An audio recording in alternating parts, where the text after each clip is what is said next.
দেখো option trading চলছে, আমি এক লট নিয়েছি, তাতে লস আর প্রফিট দেখানোর চেষ্টা করছি তোমাদেরকে।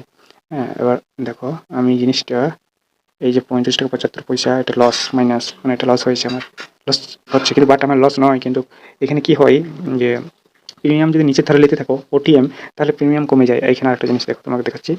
এই যে এইটা আমার 7 টাকা 80 পয়সা, এটা তো আমি কিনেছি। হ্যাঁ, আর এইখানে দেখো আরেকটা দেখাচ্ছে 7 টাকা 15 পয়সা, এটা আমার ঘটে গেছে। কিন্তু দেখো আমি দেখাচ্ছি যে কোথায় আমি কিনেছিলাম। হ্যাঁ, এটা দেখার চেষ্টা করছি, জুম করি। লস তো হচ্ছেই, এক্সিট করবো তো বাদেই, তোমাদেরকে একবার দেখিয়ে দিই। দেখো আমি নিয়েছিলাম এন্ট্রি, এই জায়গাতে নিয়েছিলাম, এই জায়গাতে। হ্যাঁ, এটা থেকে দেখো, দেখা যদি যায় যে এতটি উঠেছে উপরে। হ্যাঁ, এতটি উঠে গেছে, দেখো মোটামুটি এই যে জায়গাটা দেখতে পাচ্ছ। হ্যাঁ, এই জায়গাটা, এই থেকে তো এখানে নিয়েছি এন্ট্রি, এন্ট্রির জায়গাটা থেকে তো দেখো স্বাভাবিকভাবে যদি দেখা যায় একটু উপরেই আছে, তাহলে তো আমার লাভ হওয়া উচিত ছিল, কিন্তু আমার এখানে লস হয়ে গেছে। এটাই হচ্ছে অপশন ট্রেডিংয়ের একটা বড় সমস্যা আমার আমার হিসাবে। এক ধারে প্রিমিয়াম কমে যেতে থাকে, ওটিএম যদি নেওয়া থাকে, বাজার সেরকম দ্রুত আপ ডাউন করছে না, একদম স্লো স্লো করছে, এই জন্য এটা হচ্ছে। তো একটুকু নিচের প্রিমিয়াম কখনো নিও না, আমি সাজেস্ট, বা আমি যেটা বলেছি জানার চেষ্টা করো, শিখো ভালোভাবে জিনিসটা। দেখো এইখানে নেওয়ার চেষ্টা করবে বেশিরভাগ প্রাইস, উপরে নিতে পারো।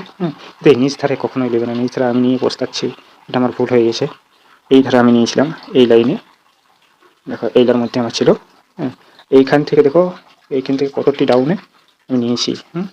এইখানে কখনোই নেবেন না, বিশেষ করে 0 to 0 খুব রিক্স, ভেরি ডেঞ্জারাস। অনেক নিচে আমি নিয়েছিলাম। হ্যাঁ, বিশেষ করে যদি কেউ অপশন ট্রেডিং করো, এই আশেপাশেই নেবে, এই 2 3, বিশেষ করে 1 থেকে 2, এটাই বেস্ট। আর এটার মধ্যেও এগুলা বাস, উপর নিচে বেশি করো না, এটাই বেস্ট আমার হিসাবে। যাই হোক, আমার তো লস হচ্ছে, দেখতেই পালে। চলো এক্সিট নিয়ে নেওয়া যাক, কোনো করার নেই। এক্সিট কীভাবে নেবে চলো দেখিয়ে দিই। দেখো এখানে এক্সিট আছে, ওটা প্রাইসটা লসটা, আর এটা এক্সিটটা। এক্সিটটা টাচ করলে আমাদের পার হয়ে যাবে। এবার আমরা টাচ করে দেখি, টাচ করে দিচ্ছি, বার হয়ে গেলাম 42 টাকা। এখানে দেখো 42 টাকা প্লাস, আর যেটা ব্রোকার চার্জ আছে 50 টাকা, মোটামুটি ধরো 80 50 90 টাকা ধরো নাও, 90 টাকা গেল। কোনো করার নেই দোস্ত, এইসব কাজে আরে কোনো করার নাই। বুঝতে পারিনি আসলে এন্ট্রিটা আমি এখানে নিয়েছিলাম। আমার খারাপ লাগছে এটাই যে এন্ট্রি আমি এখানে নিয়েও বাজার যে এতটি আপ হয়েছে, তা সত্ত্বেও আমার এই 42 টাকাটা আমার প্রফিট হতো, এটা আমার লসে চলে গেল। 42 প্লাস হতো, কিন্তু আমার লস চলে গেছে। দেখো কীরকম সিস্টেম, একটু না বুঝতে পারলে পুরা লস খাবে, তোমরা সবাই লস খাবে। নতুন যারা আছো, পুরানো ওরা তো জানে সব কিছু ব্যাপারে, নতুনদের কি বলছি, লস খাওয়ার চান্স অনেক বেশি।